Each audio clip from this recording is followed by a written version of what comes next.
On se laisse, mettez-vous en ligne, mettez-vous en ligne. J'espère que vous allez très bien. J'espère que vous allez très bien.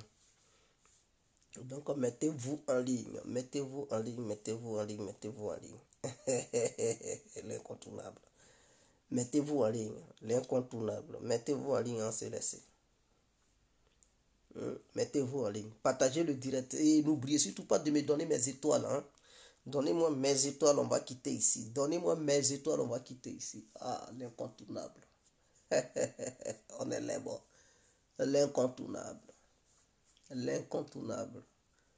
Ah, il y en a 4 dents. Donc, partagez le direct, taguez vos amis, taguez vos connaissances, partagez ça sur le mur, sur vos murs, ainsi que dans les différents groupes dans lesquels vous êtes abonnés. Partagez, partagez et donnez mes étoiles en quitter ici. Voilà, ce n'est pas une obligation concernant les étoiles. Ceux qui veulent bel et bien donner des étoiles par un geste de bonne volonté, mais que Dieu vous bénisse, vous pouvez le faire. Maintenant, si vous ne voulez pas aussi, il n'y a pas de souci, ce n'est pas une obligation, ce n'est pas forcé. Donc, voilà un peu.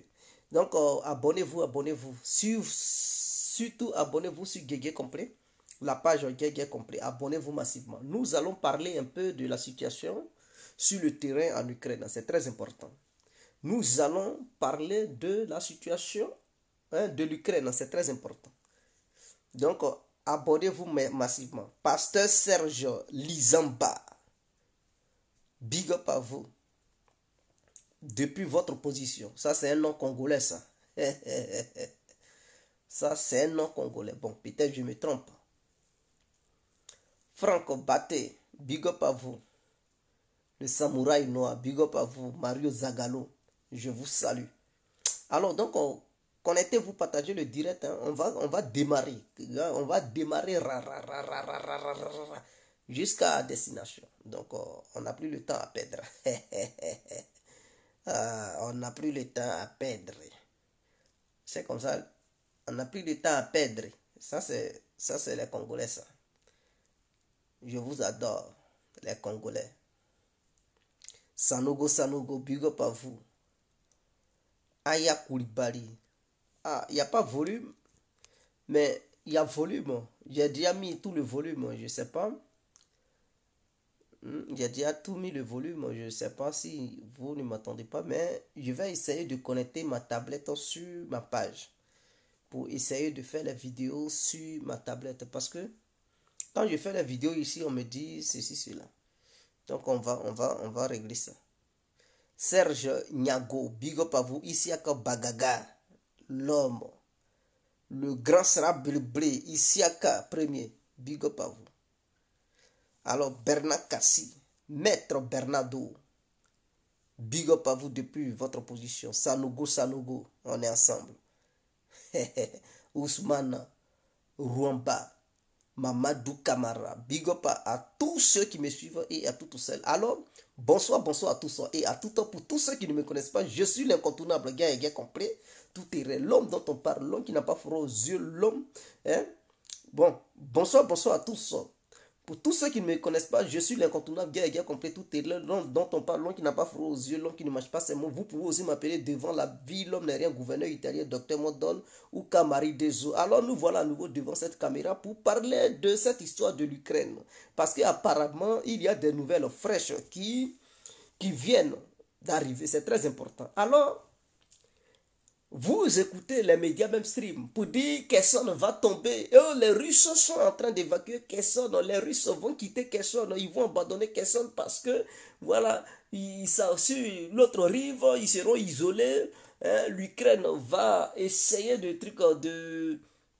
comment on appelle ça, d'entourer cette ville, cette partie. Et les Russes vont être capturés. Il y a 20 000 soldats russes. Écoutez, ne tenez pas compte de tous ces tralala qu'il vous rencontre. Kherson ne tombera point. Je dis, répétons, Kherson ne tombera point. Il faudrait que ça soit clair. Vous savez, le succès militaire que Kiev a eu, c'est parce que la Russie était en infériorité numérique, c'est-à-dire en matière d'hommes. En matière d'hommes. Parce que les Russes avaient commencé la bataille avec 170 000 personnes. Pendant que l'opération se poursuivait, hein, les Européens, en tout cas tous les pays membres de l'OTAN, formaient des citoyens ukrainiens et il y avait eu une mobilisation générale au sein de l'Ukraine. Donc, suite à cette mobilisation générale, il y a eu des milliers de personnes qui sont parties. Ils ont obligé ces gens-là à prendre les armes. Ils les ont formés. En dehors de ça, il y a eu d'autres mercenaires. Il y a eu le dirigeant ukrainien avait lancé un appel à toutes les personnes qui voulaient combattre. Donc, il y avait eu un groupe de combattants, des mercenaires qui se sont rendus en Ukraine. En dehors de ça, il y a eu des différentes forces spéciales des membres des pays membres de l'OTAN. Et donc, tout ça, là, ça fait que l'Ukraine a pu avoir beaucoup de militaires. Mais les villes que les Russes ont prises, il faut les surveiller, il faut les sécuriser. Maintenant, tous ces 170 000 soldats, eux tous, ils ne vont pas aller au front. Donc, ça fait que les Russes étaient obligés d'abandonner d'autres dans certaines villes déjà conquises. Et parmi eux, d'autres sont morts, d'autres sont blessés. Et donc, quand l'Ukraine a reçu ce renfort, ils ont profité pour lancer des contre-offensives. Et donc, les Russes, ce n'est pas une question de matériel. Les gens disaient non, leurs matériels sont obsolètes, ils ont des vieilles armes. Non, non, non, non, ça n'a rien à voir d'armes. Ce n'est pas une question d'armes, c'est une question de personnel. Et donc au nord, c'est-à-dire côté Kharkiv et Liman, c'était pas bien sécurisé, il n'y avait pas assez de renforts. Donc quand les Ukrainiens ont lancé leur contre-offensive et tout, ça marchait. Ça marchait. Donc suite à ça, la Russie voit qu'il lui manquait des soldats. Parce que le front est sur 1000 km. 1000 quelque chose de kilomètres. Il faut sécuriser 1000 km. Tu ne sais pas où l'ennemi peut frapper, où il peut attaquer. Donc, c'est très difficile de sécuriser un front de 1000 quelque chose de kilomètres. Et donc, les Ukrainiens avaient pu avoir la chance de reprendre certaines parties qui étaient contrôlées par la Russie. Mais suite à ça, ils ont compris qu'il fallait lancer une petite mobilisation générale, partielle plutôt. Et c'est pas tout le monde, parce que la Russie dispose de 25 millions de combattants. 25 millions de combattants qui sont prêts à prendre les armes pour aller au front au cas où la Russie serait attaquée. Et donc, c'est suite à ça, il y a eu la mobilisation partielle. Et cette mobilisation partielle a permis à la Russie d'avoir au moins 300 000 personnes. Et donc, en plus, peut-être les 100 000 qui vont rester et tout, mais ça va leur faire au moins 400 000 personnes, ce qui est déjà énorme. Parce que 170 000 personnes avaient pu mettre en déroute l'armée ukrainienne en association avec l'OTAN. Donc, imaginons 300 000 ou 400 000 personnes, ça va faire la différence. Sauf que eux tous, ils ne sont pas encore prêts. Ils sont dans les centres de formation. Et ceux qui sont prêts, il y a déjà 18 000 qui sont déjà prêts parmi les soldats. Donc, ces 18 000 qui sont venus s'ajouter, ça a permis le front de se stabiliser. Est-ce que vous attendez encore que l'Ukraine avance, l'armée ukrainienne avance? Non. Eux-mêmes, ils comprennent que le côté de Kherson, eux-mêmes, ils disent, non, on ne peut pas avancer, c'est difficile. Ah bon? Ils comprennent que c'est maintenant difficile. C'est pas eux qui ont dit, même avant Noël, ils allaient prendre Kherson. Est-ce qu'ils n'ont pas chanté ça matin, midi et soir pour dire avant Noël, ils vont prendre Kherson?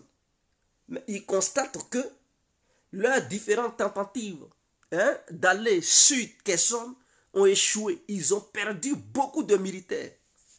Est-ce que vous comprenez? Du 25 au 29, ils ont perdu 600 militaires sur l'axe Kherson en fait. Ceux qui ont tenté là-bas à vouloir se rapprocher des lignes de défense russes ont payé très cher.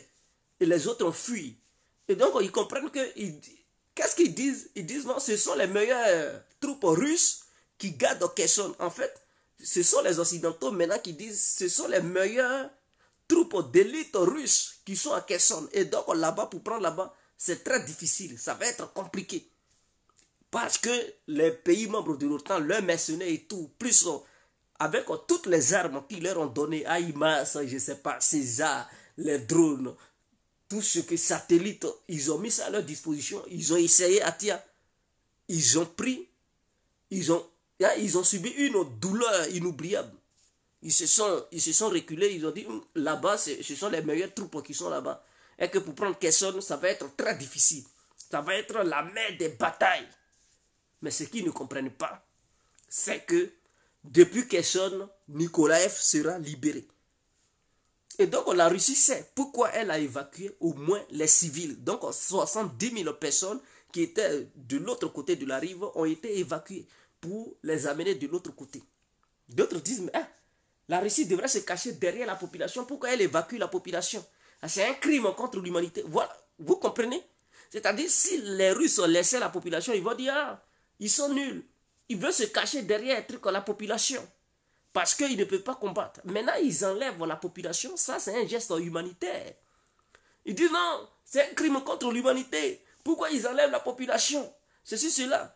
Comme argument, ils disent, bon, comme Kherson appartient aux Ukrainiens, ils ne peuvent pas raser la ville. Donc, c'est pour ça que ça va prendre du temps. Ah bon? Donc, Mariupol n'appartenait pas aux Ukrainiens. Quand ils ne voulaient pas quitter, et puis il y a eu assez de batailles, la ville a été rasée là. Ils ne pouvaient pas dire, bon, comme Mariupol, c'est chez nous, on ne veut pas que la ville soit détruite, donc nous, on replie. Hein, Lysychansk, tout ça là, c'était pas l'Ukraine. Ou eux-mêmes, ils se cachaient dans les usines. Et puis, ben attendez, c'est parce qu'ils comprennent que Kherson ne va pas tomber. Ils comprennent l'enjeu, que Kherson ne tombera jamais. Et qu'il y a eu un renfort très puissant. Il y a tous les matériels qu'il faut. Et de là, se prépare une offensive sur Nikolaev. Ils comprennent. Et donc, pour argument, ils disent non, comme il pleut et tout, c'est difficile, le terrain est plat. Avant, le terrain était plat. Et puis, vous nous aviez dit que non, avant Noël, ça allait tomber. Maintenant que vous avez tenté, vous avez goûté, vous constatez que non, le terrain est plat, il pleut, on ne peut plus, et que ça va être difficile pour attaquer. Il nous faut encore beaucoup de militaires parce que on n'est pas encore prêt. Hein? Les Russes ont renforcé leur truc, leur position et tout. Donc on va faire une mobilisation. Ils sont en train de faire une mobilisation en Ukraine en ce moment où je vous parle. Ils sont en train de faire une mobilisation où je vous parle en ce moment. Parce qu'ils trouvent qu'ils ne sont pas assez nombreux pour attaquer Kherson. Pourtant, ils nous ont chanté ici que non, Kherson tombe. Ça avance, ça avance. Maintenant, ils disent non, ça n'avance plus. Donc, le front au niveau du sud, c'est stabilisé. Il faudrait que ça soit clair. Mais quand même, il y a certains qui tentent tout le temps et puis on les mate. Toujours, ils tentent, on les mate. Donc, ils comprennent. D'autres, même quand on leur demande d'aller tenter, ils fuient. Ils disent non, non, non, non. D'autres refusent. D'autres, ils prennent un gros cœur pour se faire passer pour des héros. Et ils restent sur le front. Donc, le front sud, ça va. Concernant le front du nord, il y a eu une offensive en ce moment où je vous parle. Dans la région de Kharkiv. Il y a eu une offensive. Ça s'est déclenché aujourd'hui à 14 h. Les premières lignes de défense ukrainiennes ont été percées. Donc, il y a un groupe russe qui a décidé de frapper de l'autre côté pour libérer la ville de Liman. Donc, la ville de Liman, il y a une progression russe qui va vers là-bas, qui veut libérer la ville de Liman. Donc, c'est une ville qui se trouve dans la région de Kharkiv. Donc, il y a une offensive russe en cours en ce moment. Donc, il y a des combats. Première ligne de défense qui est déjà tombée. Il y a des combats dans une ville, dans la ville de Trikot, dans la région de Kharkiv. Il y a des combats de rue en ce moment. Et il y a des combats de rue à Bakhmut. Bakhmut, c'est dans la région de Donetsk. Et quand tu dépasses au Bakhmut, c'est là que tu arrives dans la ville de Trikot. Comment on appelle ça? Il y a une ville qui est là, la deuxième grande ville de Donetsk. J'ai oublié le nom, Mais Bakhmout est très important pour trouver cette ville. Et ceux qui mènent cette bataille, c'est ceux qu'ils appellent Wagner. C'est eux qui sont là matés. Les forces de l'OTAN. Parce qu'il y a eu assez de mercenaires qui ont renforcé cette ville en fait. Il y a eu beaucoup de mercenaires. C'est les forces spéciales des pays membres de l'OTAN qui sont là-bas, qui défendent la ville. Mais malgré leur présence, Wagner est en train de les limer. Donc il y a des combats de rue en ce moment où je vous parle dans la ville de Bakhmout. Dans la matinée, c'était aux environs de la ville. Mais aujourd'hui, vers les 17h, 18h, ils ont pénétré. Ils ont pu rentrer dans la ville même. Donc voilà, il y a des batailles, il y a eu une bataille. L'Ukraine a mené des renforts, c'est-à-dire il y a eu d'autres mercenaires. Quand je dis mercenaires, ce sont les forces de l'OTAN. Les soldats des pays membres de l'OTAN, ils sont venus en renfort pour aider ceux qui étaient déjà à Bakhmout parce qu'ils ne tiennent pas devant Wagner. Et donc, la bataille est en cours à Bakhmout et je sais que ça va tomber. Bakhmout va tomber, quelles que soient les forces spéciales américaines, anglaises, françaises, peu importe, polonaises, turques, qui vont envoyer là-bas, ils vont replier. Ils vont se replier quelque part là-bas parce qu'ils ne vont pas. Voilà Kramatorsk. Après Bakhmout vient la ville de Kramatorsk. Donc il faut prendre Bakhmout. Et le groupe Wagner dit qu'il va faire tomber cette ville-là malgré la présence des trucs. Voilà pourquoi l'Occident redoute, a peur de ce groupe en fait. C'est pas pour ne rien en Afrique quand ce groupe est là-bas et puis il crie sur tous les toits. Parce qu'ils savent que ce sont des gens de terrain, c'est des gens qui n'ont pas peur de la mort. Ils vont au front et puis ils les connaissent en fait. Ils les connaissent. Voilà pourquoi quand ils arrivent dans un pays africain, ils crient Wagner, Wagner, parce qu'ils savent qu'ils ne vont pas les faire peur. On leur donne tous les moyens nécessaires. C'est comme si c'est une armée professionnelle d'un pays qui est fort. Donc voilà. S'ils font front aux militaires professionnels des pays membres de l'OTAN, un groupe paramilitaire qui les affronte et qui est en train de les mater, imaginons pourquoi l'Occident se plaint quand ce groupe arrive dans des pays africains pour signer des partenariats. Quand la Russie signe des partenariats, ce groupe va là-bas pour dire, bon, nous, on va lutter contre les bandits qui déstabilisent ce pays. Pourquoi l'Occident se plaint? Parce que l'Occident comprend la force de frappe de ce groupe. L'Occident connaît la force de frappe de ce groupe et il sait. L'Occident sait que ce groupe ne recule devant rien. Voilà. Donc, voilà un peu ce qui se passe à Bakhmout en ce moment. Alors, aujourd'hui, à 4 h du matin, il y a eu une attaque massive sur la base navale de Sébastopol. Sébastopol qui se trouve dans la région de la Crimée. C'est l'une des anciennes bases navales russes. Et c'est à cause de cette base navale, la Russie a pris la Crimée. Parce que c'est ce que les pays membres de l'OTAN visaient. Pour priver la Russie de la mer chaude. Quand on dit mer chaude, c'est l'océan Atlantique. Parce que depuis là-bas, tu peux avoir accès à l'océan Atlantique. Donc, il y a eu une attaque massive. C'est-à-dire 7 drones marins et 9 drones aériens. Quand je dis 7 drones marins, ce sont des drones autonomes, sous-marins. On les programme, on les indique les cibles qu'il faut frapper. Donc, c'est une forme de torpille. Ce sont des gros drones, mais c'est comme des gros torpilles, des gros missiles, mais qui passent dans la mer, à qui ils ont programmé. C'est comme s'il y avait un GPS. On dit, bon, va à telle adresse. On t'a envoyé sur telle adresse, tu t'en vas, tu frappes à la porte de telle personne. Voilà. Donc, ce sont des drones qui sont programmés. Et ces drones ont été programmés depuis la base, le port d'Odessa.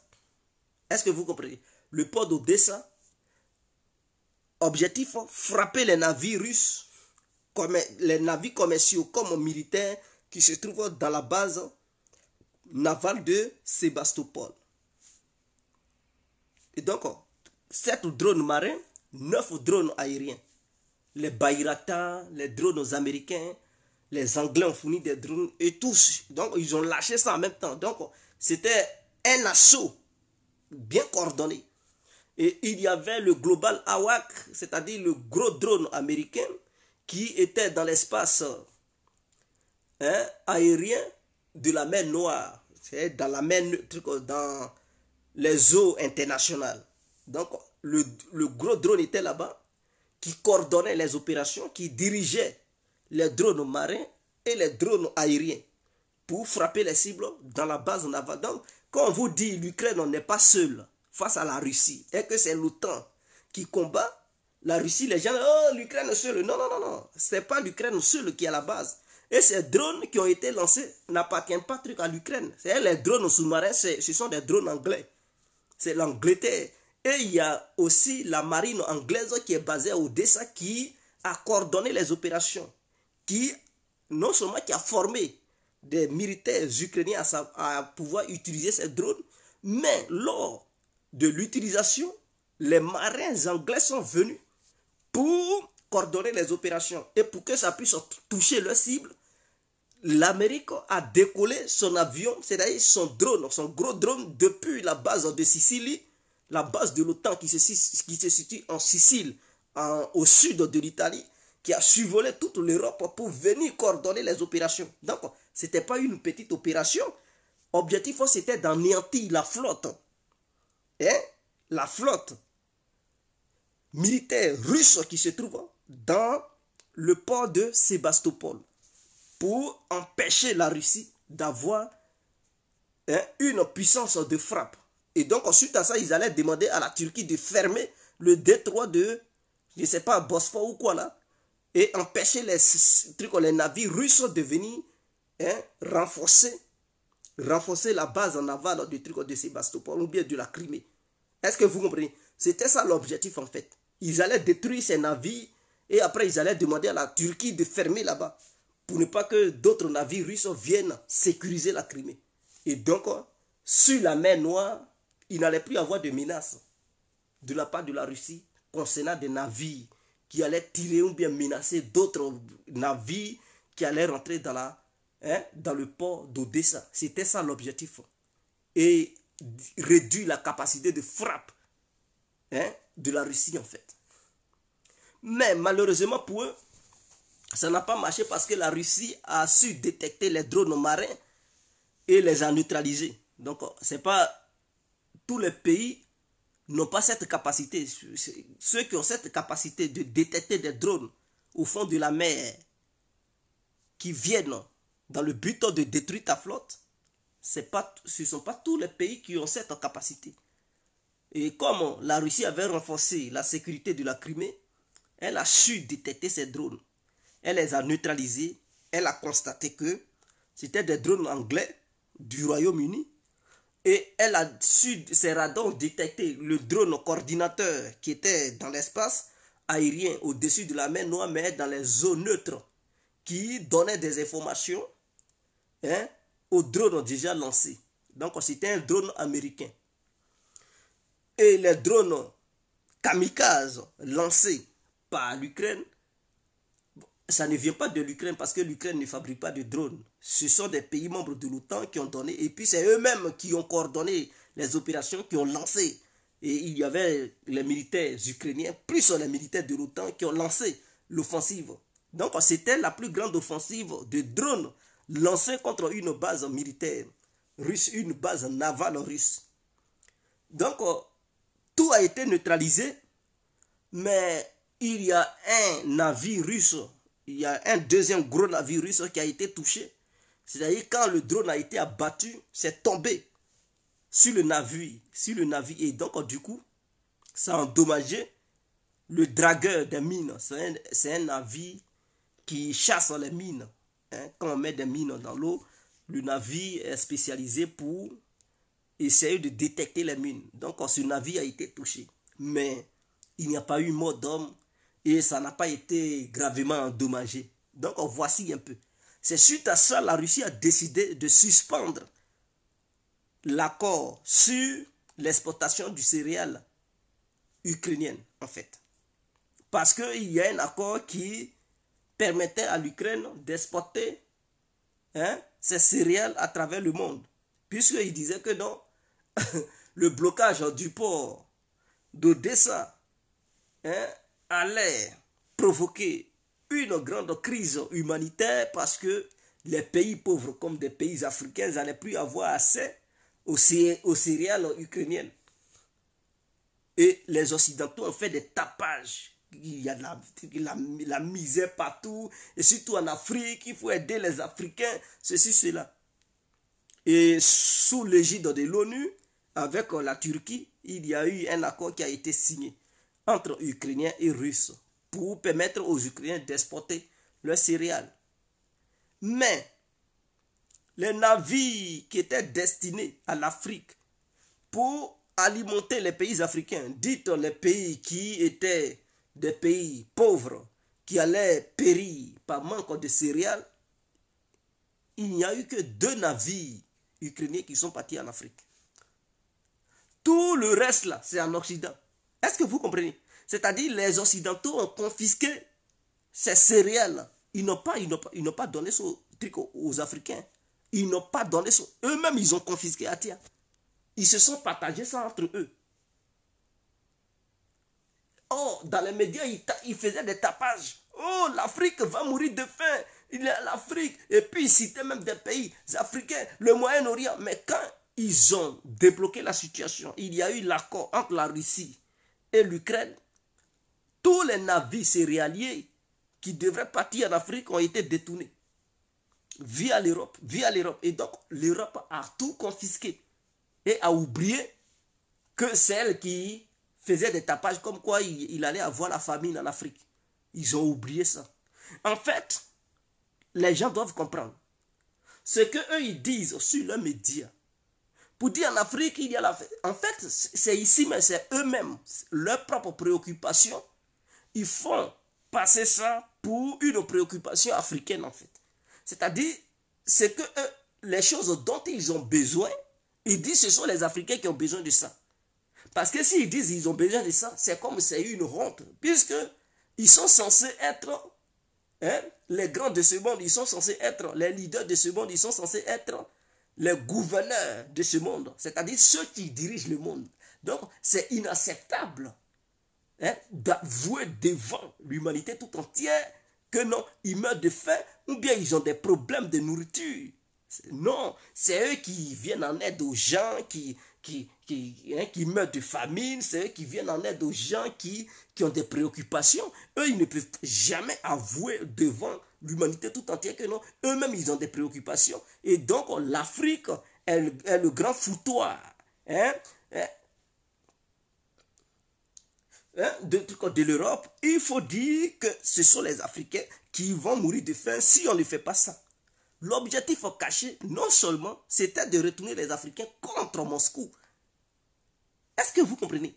Ils allaient retourner les Africains contre Moscou parce que leur campagne qu'ils avaient commencé, ils allaient dire, si vous souffrez, c'est à cause de la Russie, c'est la Russie qui a bloqué ceci, cela.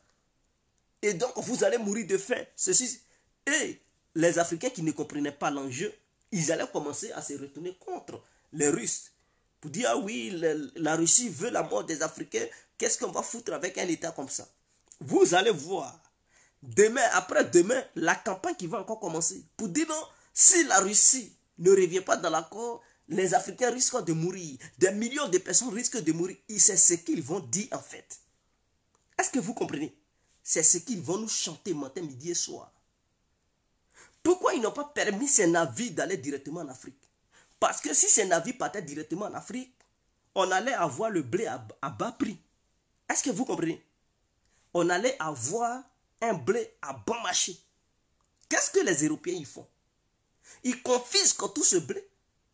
Et après, eux, ils prennent ce même blé-là pour nous revendre ça. Pour nous faire croire, nous, Africains, que eux-là, ils sont pays producteurs de blé. Et que sans eux-là, les Africains vont mourir de faim. Est-ce que vous comprenez l'enjeu? Et avec ça, ils vont influencer nos différents gouvernements en Afrique. Parce que laisser la Russie et l'Ukraine traiter directement l'Afrique,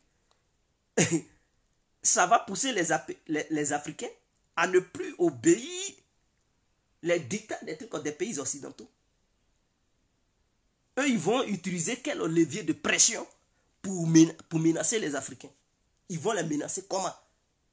Parce que si toi, tu ne me donnes plus à manger, lui qui me donne à manger, là, je vais traiter à lui. C'est sa parole, je vais écouter. Maintenant, toi, là, tu vas me dire quoi et puis je vais encore t'écouter. Et donc, les Européens ont eu peur. Ils se sont dit, ah, si ce bleu va directement chez les Africains, là, on risque de perdre notre influence sur l'Afrique. Parce que l'Afrique risque de traiter directement avec la Russie et l'Ukraine. Et nous, occidentaux, on est où? Mais non, c'est inadmissible. On doit confisquer tout ça là. Et suite à ça, on va vers les Africains, on dit, bon, nous avons du blé, on va vous vendre ça. Mais ils vont nous vendre ce même blé là à un prix très élevé. Et puis eux, ils vont gagner des gros bénéfices. Est-ce que vous comprenez l'enjeu? Et c'est ce qui se passe. Mais beaucoup de pays africains ne comprennent pas. Beaucoup de présidents africains ne comprennent pas. Vous verrez, vous allez vous poser des questions. Il y a eu beaucoup d'États africains qui ont payé leur blé dans la main de la France, de l'Allemagne, et j'en passe, de l'Angleterre. Ah mais oui. Et pour eux, ils pensent que ces blés ont été sémés dans ces pays. Et qu'il y a eu une bonne récolte fructueuse. Et donc, ils pensent aux Africains, ils se soucient des Africains. Donc, ils s'en vont leur vendre ces mêmes blés. Or, ces blés n'ont pas été produits en Europe. Ils ont été produits plutôt vers la Russie et l'Ukraine. Voici ce qui est clair. Voici ce qui est clair. Et donc, puisque la Russie vient de sortir de l'accord, leur business vient de se gâter. Est-ce que vous m'écoutez? Leur business vient de prendre un coup. Pour eux, c'est inadmissible. Ils vont utiliser encore les médias pour faire une campagne de propagande. Pour dire, mais les Africains vont mourir. Ceci, cela. Est-ce que vous comprenez? Parce qu'il n'y a plus de blé qui va quitter en Ukraine massivement pour venir dans leur pays. Et suite à ça, ils vont prendre ce même blé là pour aller nous revendre ça. Donc, ils vont taper. Ils vont remuer ciel et terre pour dire la Russie n'a qu'à. Ils vont utiliser la Turquie, ils vont utiliser l'ONU. En tout cas, tous les leviers sont bons pour ramener la Russie dans l'accord. Parce que si c'est fermé, ça n'arrange pas les Européens. Non seulement eux, ils vendent des armes, et ils donnent des armes à l'Ukraine, l'inflation est galopante. Et donc, ils n'ont plus un business, il n'y a pas de blé, ils vont vendre aux Africains pour gagner beaucoup d'argent, pour remplir leur caisse, pour essayer de minimiser l'inflation, pour remplir les caisses, c'est-à-dire les armes qu'ils donnent, ces milliards qu'ils donnent aux Ukrainiens pour survivre. S'il n'y a plus de blé pour faire un triangle, un commerce triangulaire de blé, ils vont gagner l'argent là où tout le temps pour venir soi-disant en aide aux Ukrainiens, remplir les caisses de l'Ukraine. Ça, pour eux, c'est inadmissible. Pour eux, non, c'est pas possible. Donc, voici un peu sur quoi on est. Et donc, les pays africains devraient comprendre. Tu veux du blé, va traiter à Moscou. Tu veux du blé, va traiter avec la Russie directement. Arrête de regarder les médias, même stream, les médias occidentaux qui vont te gaver de mensonges à longueur de journée. Va, tu traites, tu te déplaces, tu bouges tes fesses, tu vas à Moscou, tu dis je veux blé. Ah. Mais comment tu peux payer? Ah, voici comment on peut payer. Vous trouvez une solution. Même si c'est compliqué, il y a toujours une solution. C'est tout. Vous payez votre blé directement, ils vont vous vendre ça à moins cher, à bas prix. Je dis, si c'est avec la Russie, le blé va coûter moins cher que si c'est avec l'Europe. C'est-à-dire, si on te donnait le kilo de blé en Europe, c'est une supposition. Si on disait que le kilo du blé coûte en Europe au moins 10 euros, avec la Russie là, tu vas gagner ça à 2 euros. Donc, tu auras beaucoup de bénéfices. Donc, voici un peu ce que je tenais à dire. Et donc, si vous attendez que la Russie s'est retirée de l'accord, ou bien elle ne s'est pas retirée de l'accord, mais comment elle a mis encore pause sur l'accord, c'est-à-dire elle ne veut plus respecter l'accord. C'est parce qu'il y a eu des attaques qui se sont préparées au port d'Odessa. Ils avaient dit que c'était un port qu'il fallait utiliser pour transporter les céréales. Mais apparemment, c'est devenu un port militaire. Apparemment, c'est un port qu'on utilise pour attaquer d'autres bases militaires. Est-ce que vous comprenez? Et les navires commerciaux, c'est dedans les Ukrainiens, ils préparent, avec les Anglais, ils préparent les attaques contre des trucs russes. Donc, attendez-vous, parce que c'est la première fois que la Russie met indexe directement son doigt à l'Angleterre. Donc, il faudrait qu'il y ait une réponse. Il va y avoir une riposte. Mais la riposte, elle ne va pas être dévoilée au grand jour. Non, non, non, c'est pas comme ça. Vous voyez, c'est des grandes puissances. Il aura, parce que c'est la première fois que la Russie dit c'est l'Angleterre qui est à la base de l'attaque des drones en coordination avec l'Ukraine et d'autres. Donc, il aura une réponse. Et la Russie, encore pour la première fois, vient d'indexer encore le Royaume-Uni comme quoi c'est le pays qui a fait exploser le Nord Stream 2 et le Nord Stream 1 avec des preuves vidéo à l'appui où les marins anglais, ils étaient en train de mettre des drones dans la mer et ils avaient des télécommandes pour téléguider. Donc il paraît que ce sont des satellites russes qui ont filmé ce jour-là, ont pris des vidéos.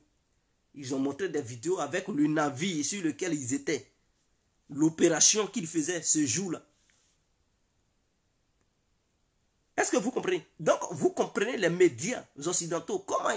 Qu'est-ce qu'ils n'ont pas dit? Ils ont dit non, ce sont les Russes qui ont fait exploser leur propre gazoduc. Ah! Et puis, ils étaient constants dans cette... dans leur dit. Ce sont les Russes qui ont saboté leur propre gazoduc pour punir l'Europe. On dit, mais quelqu'un qui est intelligent, qui est normal dans sa tête, il ne peut pas croire à ces bêtises. Si la Russie ne veut plus donner du gaz à l'Europe, il lui suffit de couper le robinet en Russie là-bas. Parce que c'est là-bas ça quitte. Il suffit de fermer et puis il n'y a plus de gaz.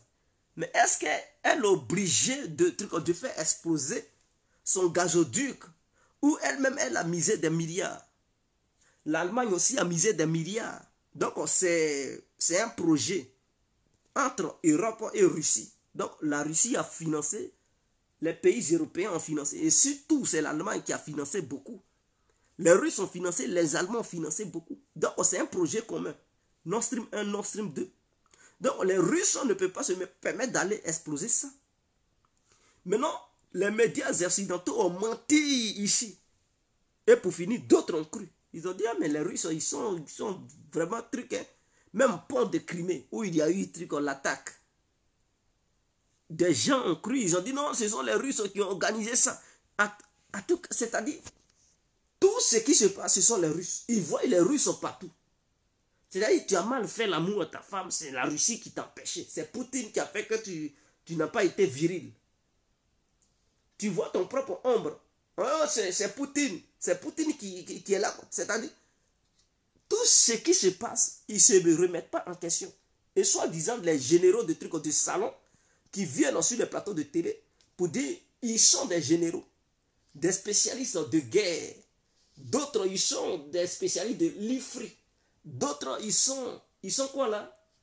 Il y a d'autres, ils sont des professeurs de Sciences Po. Quand je regarde, je dis, mais c'est ceux-là qui apprennent la politique aux jeunes Français. Et c'est à cause de ça, les Africains, ils sont pressés. Ah, moi, j'ai eu mes diplômes à Sciences Po. C'est ça là qui vous enseigne. Politique. Voilà pourquoi les Africains sont si nuls en politique. Et je comprends. Mais ceux qui se disent professeurs de Sciences Po, qui viennent pondre n'importe quoi, et moi, l'incontournable, quand j'écoute ça, je dis, mais c'est ceux-là qui forment nos politiciens en Afrique. Ah, ce n'est pas étonnant. Je comprends maintenant. Parce que leurs propres professeurs, s'ils ont eu une telle réflexion, mais les élèves vont être comment? Les élèves qui sont nos politiciens en Afrique, mais c'est la catastrophe. Donc, vous comprenez? Et la Suède dit qu'elle dispose, elle a les preuves. On lui dit de publier les preuves Elle dit non. Que si elle publie les preuves, ça va engendrer une troisième guerre mondiale. Quoi ça? Tu as les preuves, on te dit il faut publier, tu dis non. Même l'Allemagne a demandé, la Suède a refusé. Pourquoi? Et tu dis non, c'est trop complexe parce que ça peut créer une troisième guerre mondiale. Par rapport aux données dont ils disposent. Ah, mais vous pensez que si c'était la Russie, la Suède n'allait pas se presser pour publier ça? Parce que les Suédois là, ils sont russophobes, hein? C'est des gens, ils sont contre les Russes. Si c'était les Russes, c'est-à-dire les preuves dont ils disposent, si c'était des preuves qui accablaient Moscou, je vous le dis, dans les 48 heures, ils allaient publier ça. Et ça allait être sur tous les médias, même dans les journaux, pour dire voici, Moscou est un État terroriste. Voici ce que Moscou fait. Et ça allait devenir une campagne de dénigrement à travers leurs médias. Mais s'ils disposent des preuves et qu'ils sont incapables de publier, ils disent donc, s'ils publient, ça peut créer une guerre mondiale. Mais quel genre de preuves vous disposez? Ah, donc, ce qui sous-entend que les preuves dont ils disposent viennent d'un pays membre de l'OTAN. Un pays membre de l'OTAN. Et donc, ils ne peuvent pas publier ces preuves de peur de voir la population européenne se rebeller contre ce pays pour dire, ah donc, c'est vous qui avez fait ça. C'est vous qui le voulez, c'est vous qui faites, c'est vous qui faites que nous, on manque de trucs, d'énergie ici. Nous allons crever de froid. Ah, donc, c'est vous. Et les gens risquent de se rebeller contre ce pays. Et donc, ils savent que c'est entre eux, pays européens. Ils se sont fait un coup bas. Mais ils ne veulent pas parler. Parce que s'ils parlent, la population allemande peut se fâcher contre ce pays. Et demander au gouvernement allemand de rompre ces relations avec ce pays en question. Parce que les Allemands, ils subissent. Ils ont leurs entreprises qui ferment à cause des gaz. Et ils vont apprendre que non, c'est un pays qui est allié à l'Allemagne, qui est à la base de leur souffrance. Vous pensez qu'ils vont accepter? Donc, ils ont caché. Mais les Russes viennent de publier des trucs. Et la Russie a décidé de saisir le Conseil de sécurité pour parler de ça. Parce que c'est très important. On ne riposte pas comme ça. Lorsque c'est entre grandes puissances, tu envoies ça d'abord devant le Conseil de sécurité, c'est-à-dire l'humanité tout entière doit voir clair dedans pour dire tout ce qu'ils tentent de mettre sur mon dos pour dire c'est moi qui suis mauvais, ceci, cela, ce n'est pas vrai. C'est eux qui sont les vrais trucs, les vrais complotistes, c'est eux qui sont les vrais terroristes. Parce que dans ces temps-ci, ils désignaient la Russie comme État terroriste. Mais quand tu t'en vas exploser des trucs, tu mets des bombes partout pour exploser des choses civiles qui n'ont rien à voir avec des choses militaires, mais tu es quoi? Mais c'est du terrorisme d'État que tu es en train de faire. Et donc, le fait d'aller à l'ONU pour exposer ça, ça va éclairer certains États qui sont encore aveuglés par cette histoire d'Occident ou bien du Royaume-Uni. Parce que c'est le Royaume-Uni, c'est l'Angleterre qui est à la base en fait. Les Anglais, ils sont toujours comme ça. L'objectif, ce n'était pas de faire du mal à la Russie. C'était de faire du mal à l'Allemagne en fait. C'était de faire du mal à l'Allemagne parce que l'Allemagne était... Cette Allemagne était un pays qui concurrençait directement, même qui a l'économie la plus puissante de l'Europe. Donc les Anglais, voyant l'inflation qui est là-bas, voyant leur économie en train de trébucher, en train de dandiner, ils se disent, mais ces Allemands-là, ils se prennent pour qui? Il faudrait qu'on les mette en genoux. Parce que les Anglais, ils sont conscients que même si ils foutaient ce Nord Stream 2 en l'air, la Russie allait revendre son gaz ailleurs. Ou bien ce gaz allait passer par la Turquie pour d'autres destinations.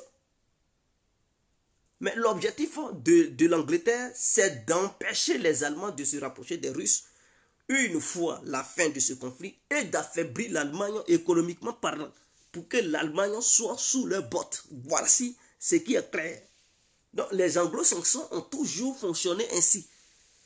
D'ailleurs, lors de la Deuxième Guerre mondiale, qu'est-ce qui a provoqué ça? C'est qu'on vous rencontre. Ça n'a rien à... Non, lors de la Première Guerre mondiale, c'était l'économie allemande. Parce que l'économie allemande a commencé à dépasser l'économie anglaise, qui était l'économie number one du monde. Et quand les Allemands montaient en gamme en économie, mais ils n'ont pas aimé ça. Ils ont tout fait pour déclencher cette guerre. On dit non, c'est la mort du prince François Ferdinand, un prince autrichien qui a déclenché. Mais non, c'était une question d'économie.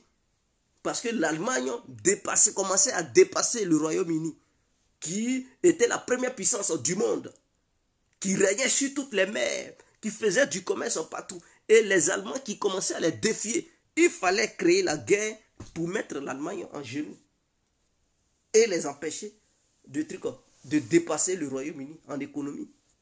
On le sait. Et comme maintenant l'Allemagne est la première puissance économique européenne, pour les Anglais c'est inadmissible.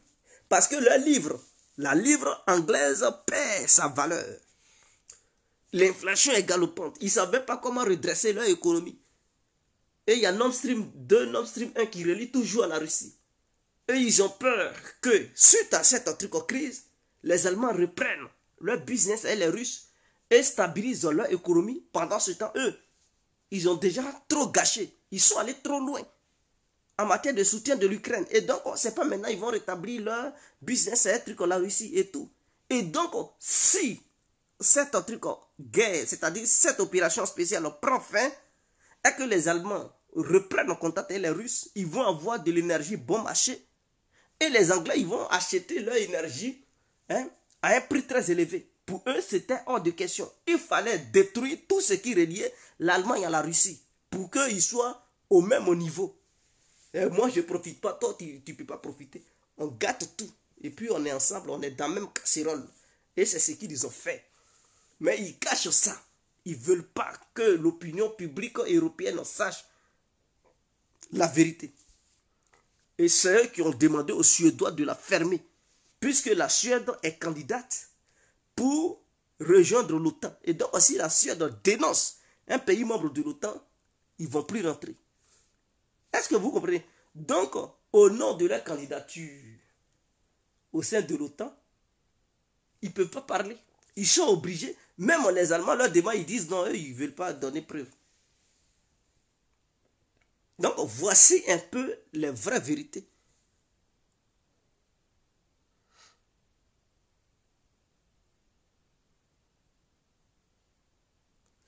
Mais oui, non, ce qui a toujours inquiété les anglo-saxons, c'est qu'ils n'ont jamais voulu que l'Allemagne et la Russie se rapprochent.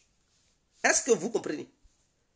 Ils n'ont jamais voulu, jamais de leur vie, que l'Allemagne et la Russie se rapprochent. Parce que un rapprochement puissant, fort entre l'Allemagne et la Russie, le reste de l'Europe va se rallier.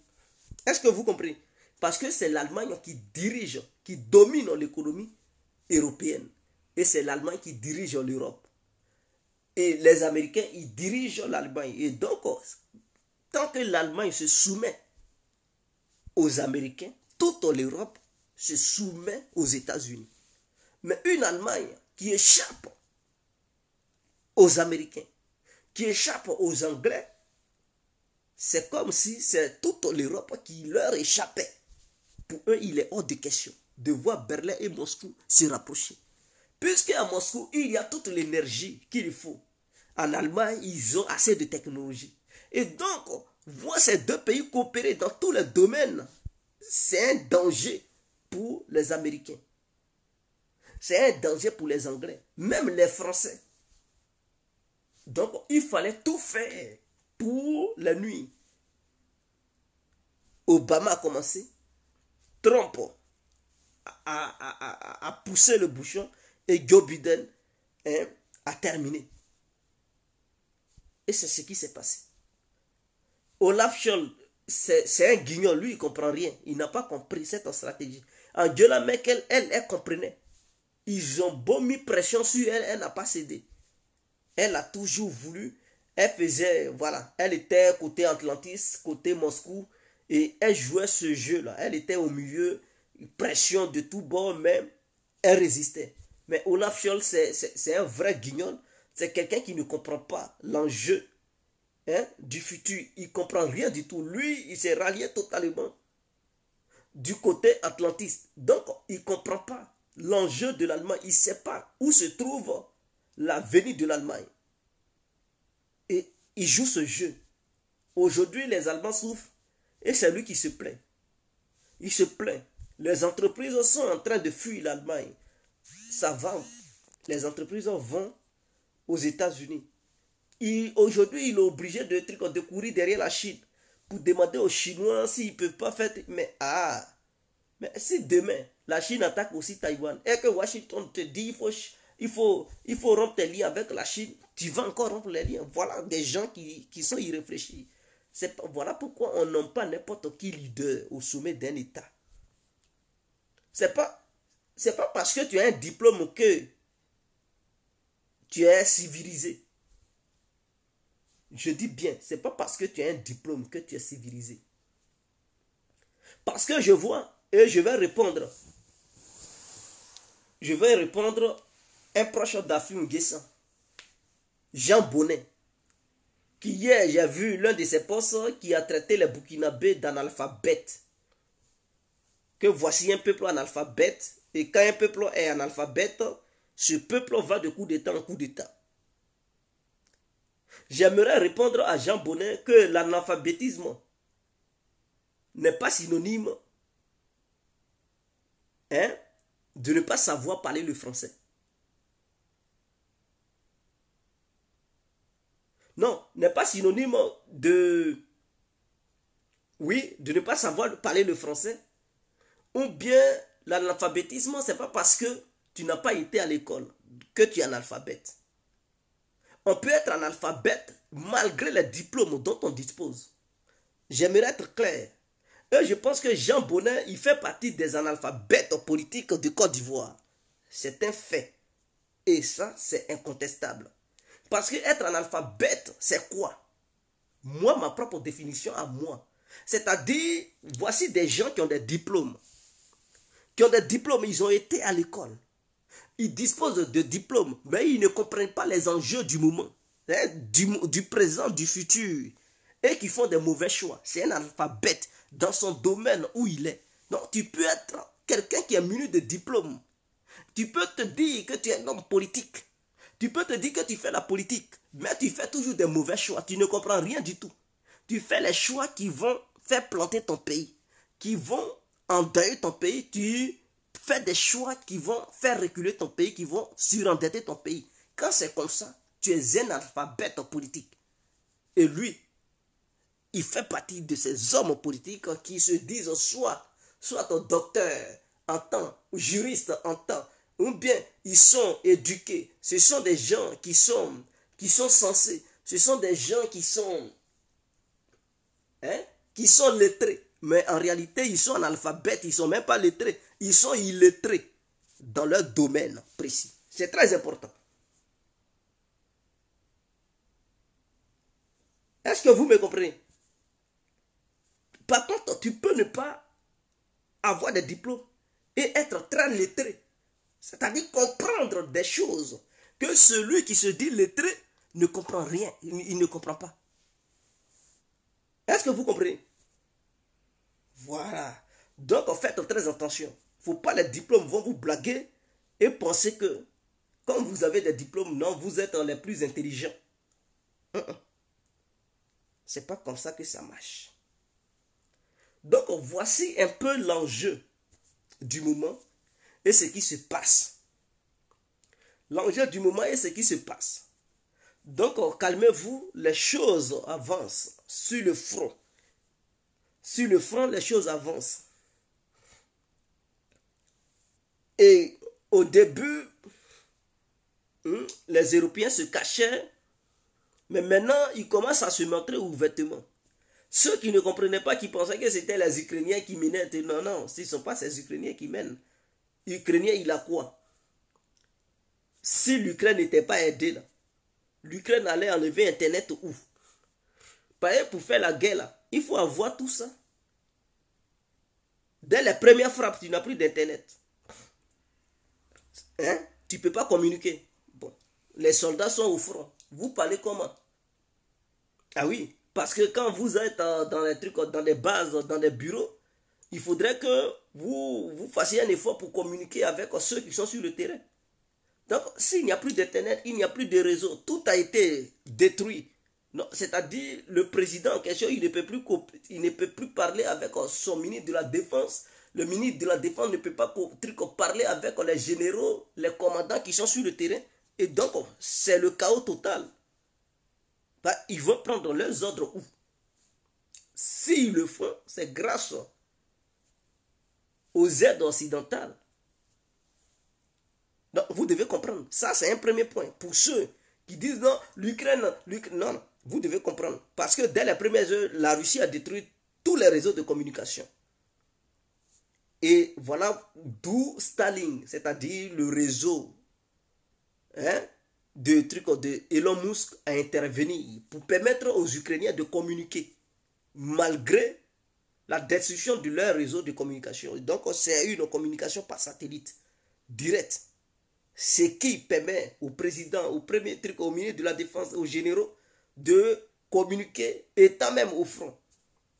Ça, c'est un premier truc. Donc, une grande première aide. C'est très important. Maintenant, deuxième aide. Sans les armes occidentales, l'Ukraine ne pouvait rien faire.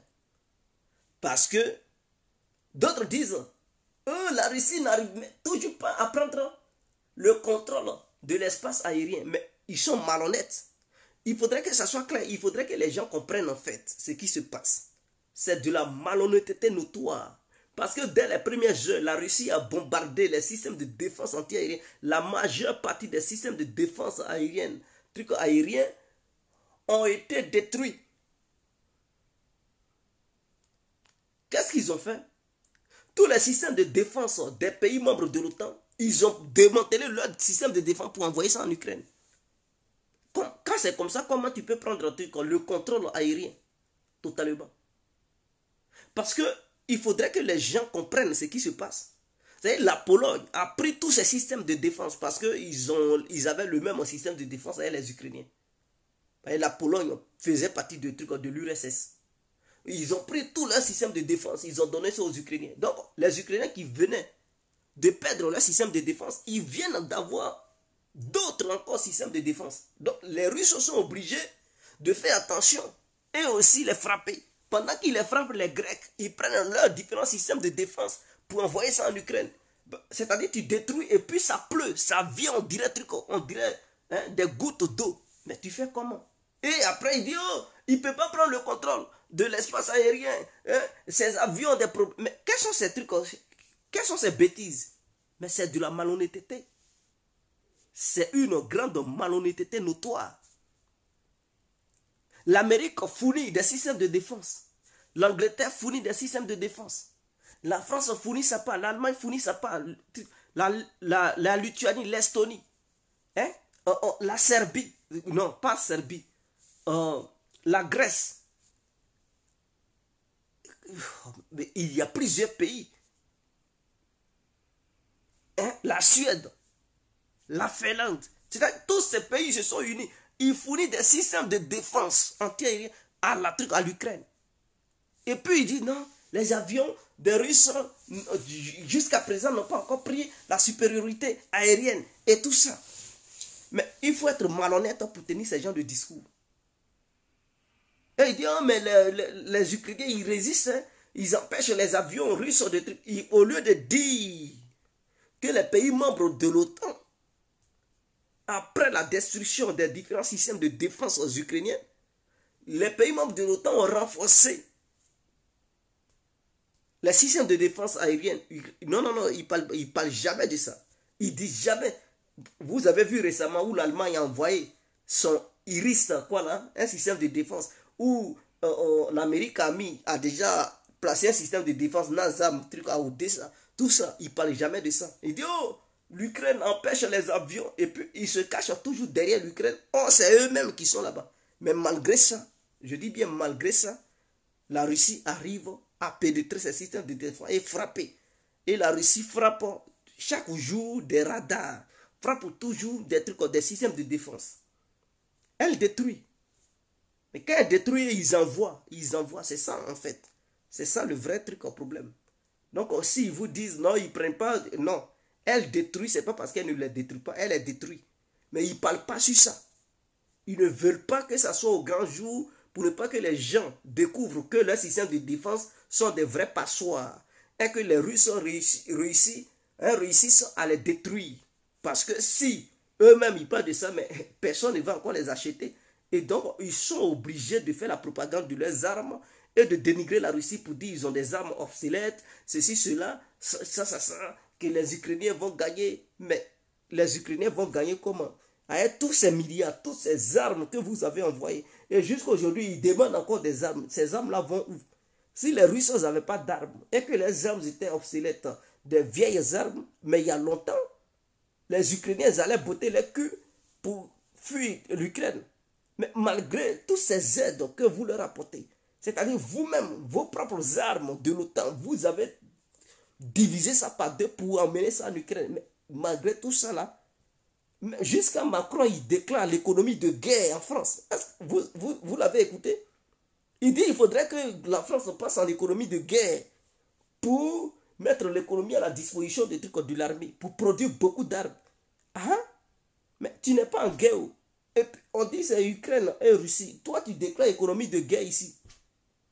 Aux États-Unis, ils prennent des décisions pour dire les usines d'armement n'ont qu'à travailler parce qu'il manque de... Mais tout ça là, vous n'êtes pas en guerre, mais vous déclarez que voilà, vos usines, vous vous mettez en économie de guerre parce qu'il manque des armes. Mais ces armes sont parties où?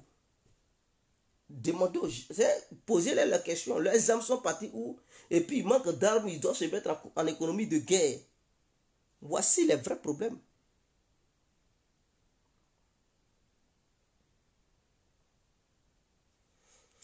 Non, on ne frappe pas le Royaume-Uni. C'est pas comme ça que ça se passe.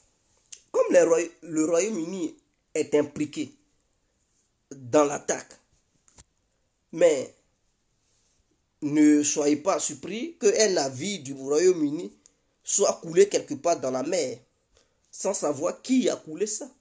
Mais c'est comme ça que ça se passe. C'est-à-dire un sous-marin russe peut suivre un navire du Royaume-Uni, lancer une petite torpille doucement et faire couler le navire sans laisser de traces. Ils vont dire, oh, il y a notre navire qui est en feu, en plein milieu de la mer. Bon, ils vont, oh, c'est les Russes. Les Russes vont dire, non, c'est pas nous, nous on ne sait pas. Et c'est comme ça. Mais entre pays, ils se comprennent.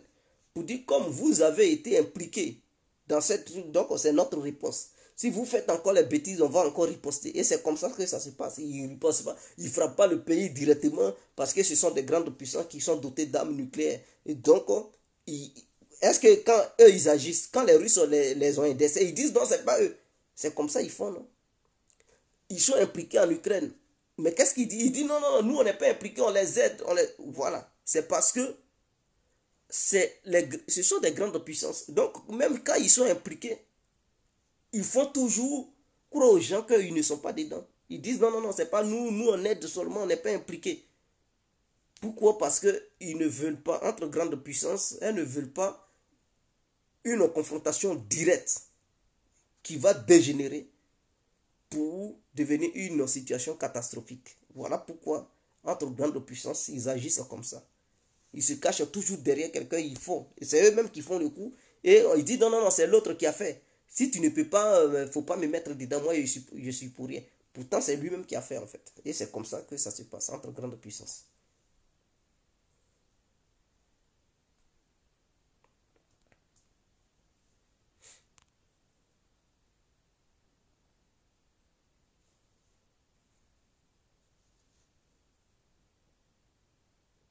Mireille Zenti, big up à vous, Mimi, pour vos étoiles que vous venez de donner. Faites comme Mireille, elle vient de donner les étoiles. Donnez-moi mes étoiles en quitté ici. Donc voici un peu ce qui se passe à travers le monde. Ne vous inquiétez pas, la Chine a promis à la Russie de l'aider dans tous les domaines pour surmonter les difficultés. Donc, dans le domaine économique, c'est coopérer partout. Donc, il n'y a pas de limite. Et les Occidentaux, comme ils veulent se donner une bonne morale, non, la Chine, on ne peut jamais. Parce que, non, non, non, non, non, la Chine comprend que vous êtes des trucs, des vautours, et que si elle ne prend pas une vraie position pour se mettre du côté de Moscou, vous dites, c'est pas vous-même qui dites la Chine est votre ennemi. Et eux, ils comprennent, ils ne sont pas des gaous. Ils comprennent que c'est le combat que mène la Russie contre vous là. Si la Russie perd, c'est la Chine qui perd. Donc les Chinois ne vont jamais, les Indiens ils comprennent. Ils ont été colonisés dans le passé. Donc en aucun moment ils vont lâcher les Russes. Voilà pourquoi ils payent beaucoup l'énergie russe. C'est une manière de les soutenir économiquement parlant pour leur permettre de maintenir leur monnaie stable et tout. Mais la Chine n'est pas encore arrivée à un niveau militaire puissant en fait. En fait, je comprends, d'autres disent la Chine est trop, elle est molle et tout. Non, c'est pas ça. La Chine n'a pas la capacité militaire que la Russie a. Est-ce que vous comprenez? La Chine n'a pas encore atteint le niveau technologique militaire dont dispose la Russie. Elle a beaucoup d'argent. Ça, c'est tout à fait logique. Son économie est puissante. Mais niveau technologique militaire, je n'ai pas dit civil et tout, ils ont assez, ils sont en avance dans plusieurs domaines, que ce soit business, économie et tout. Mais côté militaire, ils sont forts, mais ils n'ont pas encore atteint un niveau très pointu. C'est-à-dire les systèmes de défense antiaérienne, ils n'ont pas encore de vrais systèmes de défense. Et eux-mêmes, ils payent des systèmes de défense russes. Est-ce que vous comprenez? Donc ça aussi, c'est une bonne technologie. Parce que quand tu déclenches une guerre, il faut pouvoir protéger ta propre capitale. Même si les villes côtières doivent être touchées, mais la capitale fait un effort pour ne pas qu'on touche ta capitale. Imaginons, tu déclenches un truc et puis des missiles traversent, ça frappe ta capitale là-bas. C'est humiliant. Donc, ces gens de système et les sous-marins. Parce que Taïwan, les Occidentaux ont dit non, eux-mêmes ils vont rentrer en guerre. Donc, pour déclencher une telle hostilité, il faudrait que tu dissuades les ennemis. Si la Russie n'était pas puissante, de la manière ils vous font croire que les Russes sont... Non, non, non, non, ils savent que les Russes sont puissants. Si la Russie n'était pas si puissante, eux-mêmes ils allaient rentrer en guerre directement. Pourquoi quand c'est la Chine, ils disent oh, on est prêt à rentrer en guerre. Mais quand c'est la Russie, ils disent truc, ils patinent, ils comprennent, ils savent que la Russie a la capacité de les frapper partout dans le monde avec ses missiles à longue portée balistiques. La Chine a des missiles 7, mais leurs portées sont quand même limitées. Ils ont des missiles de combien de kilomètres de portée? Combien de... Peut-être 8000 kilomètres. Donc les Occidentaux qui sont ici, ils se disent, si on s'en va provoquer les Chinois là-bas, leurs missiles balistiques ne peuvent pas nous toucher en Europe, ici on s'en fout. Les Américains, nous on s'en fout. Leurs missiles vont passer par où? D'ici, ça va traverser le Japon, ça sera abattu. On a des bases militaires à côté, donc on va les surveiller. Leurs missiles ne peuvent pas toucher le truc en Washington, ça ne peut pas toucher le truc en New York. Donc on va venir les emmerder. Mais avec la Russie, ceux-là, ils ont des missiles à longue portée qui font au moins 18 000 kilomètres. Des missiles Samat qui peuvent contourner. Il y a des missiles à portée illimitée. Donc, ceux-là, ils sont capables de lancer des missiles qui font 18 000 kilomètres de portée, mais ça peut traverser toute l'Europe pour nous frapper là-bas. Ils ont des sous-marins à capacité nucléaire qui sont très puissants. Donc, qui peuvent nous frapper depuis la mer. Donc, du coup, ils réfléchissent et ils font très attention avec la Russie. Il y a des menaces, ceci, cela, mais ils ne passent pas là. Ils sont obligés de faire des exercices militaires de l'OTAN. L'OTAN, on va faire des exercices militaires, trucs nucléaires face à la Russie. On veut dissuader. Quand c'est comme ça, là, ça veut dire que tu as peur. Est-ce qu'avec la Chine, ils font ça? Ils ne font pas, ils ne dissuadent pas. Eux-mêmes, ils rentrent dans les eaux territoriales chinoises et puis ils montrent les muscles. Mais avec la Russie, ils ne font pas ça. Donc voilà, ils se cachent derrière l'Ukraine pour combattre. C'est tout ce qu'ils peuvent faire. Eux-mêmes, ils ne peuvent pas rentrer en guerre directement. Pour dire officiellement on est en guerre, ils savent. Le jour ça va arriver là, ils seront détruits aussi. Ça, je vous le garantis. Donc voici un peu, voilà pourquoi la Chine patine et la Chine est en train de de se revoir. Et la Chine n'a pas assez de têtes nucléaires. Est-ce que vous comprenez? Les Chinois, ils ont 300 têtes nucléaires. Pendant que les Russes, eux, ils ont 6000 têtes nucléaires. 6225 têtes nucléaires. Donc, quand les Américains, eux, ils calculent, eux, ils ont au moins 5000 trucs, quelque chose de têtes nucléaires. Ils voient les Chinois, ils disent, ben, si vous lancez vos 300 têtes nucléaires, là, nous, il nous reste encore au moins 5000, on va vous détruire totalement. Donc, quand eux, ils font ces évaluations, ils n'en ont rien à foutre des Chinois. Et pour eux, les Chinois, c'est truc. C'est quand eux, ils font leur calcul, et puis ils font le calcul de leurs alliés, leur tête nucléaire dont ils disposent, ils se disent, si la Chine fait l'erreur, on va les détruire totalement. Ils vont lancer leur tête nucléaire, nous, on va abattre d'autres. Mais leurs 300 têtes nucléaires risquent de finir, et puis ils n'auront plus la capacité nucléaire de riposter. Donc on va les détruire. Mais quand ils calculent leur tête nucléaire russe, ils ont 6225. Nous, Américains, on a 5000. La France a au moins 250. L'Angleterre a 270 quelque chose. Si on associe tout ça, ça ne vaut même pas les têtes nucléaires russes. Donc s'il y a affrontement à Tia, c'est-à-dire si nous tous on bombarde la Russie a la capacité de riposter dans chaque pays membre de l'OTAN, donner sa dose de têtes nucléaires. Et elle peut aussi nous détruire autant que nous pouvons aussi la détruire. Donc ils comprennent l'enjeu. Parce que les 250 têtes nucléaires françaises, pour les Anglais, quand ils associent, ça ne fait même pas 1000 têtes nucléaires. Ça ne vaut même pas 1000. Donc quand ils additionnent ça, plus pour les Américains, ça n'atteint pas le nombre de têtes nucléaires russes. Quand ils voient ça, ils disent, si on déclenche une guerre là, vraiment, on peut les frapper, mais eux, leur riposte là, ils peuvent nous mater jusqu'à même. Nous anéantir, et puis il va leur rester encore des têtes nucléaires. Donc là-bas, là, on va faire doucement. Voilà pourquoi, quand c'est la Russie, ils respectent. Mais quand c'est la Chine, ils évaluent le nombre de têtes nucléaires, 300. Mais nous, on a 5000. Les Chinois sont rien. On va les mater. Voilà pourquoi ils montrent les muscles envers les Chinois. C'est tout. Voilà pourquoi la Chine a compris. Elle commence à multiplier ses têtes nucléaires pour être au moins en égalité face à eux, pour leur faire comprendre que le jeu est terminé. Ce n'est plus une question de 300, mais nous avons aussi la capacité d'avoir au moins 4000 têtes nucléaires. Donc si vous nous provoquez, on peut vous frapper durement. Donc la Chine multiplie ses têtes nucléaires et renforce son arsenal nucléaire. Voilà l'enjeu en fait. C'est clair. Les Américains menacent la Corée du Nord.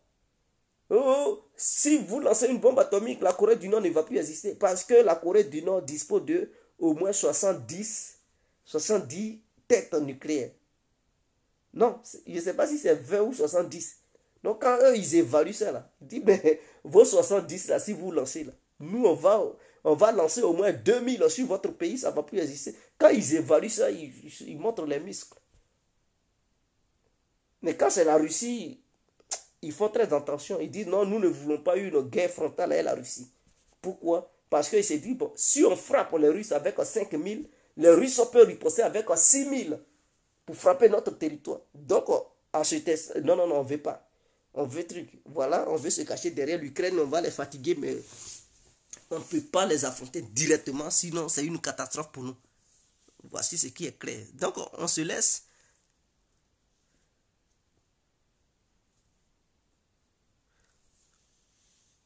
Je vous souhaite une très bonne nuit. Prenez bien soin de vous. Que Dieu vous bénisse. On est ensemble. Merci à toutes les personnes qui m'ont donné les étoiles. On est ensemble.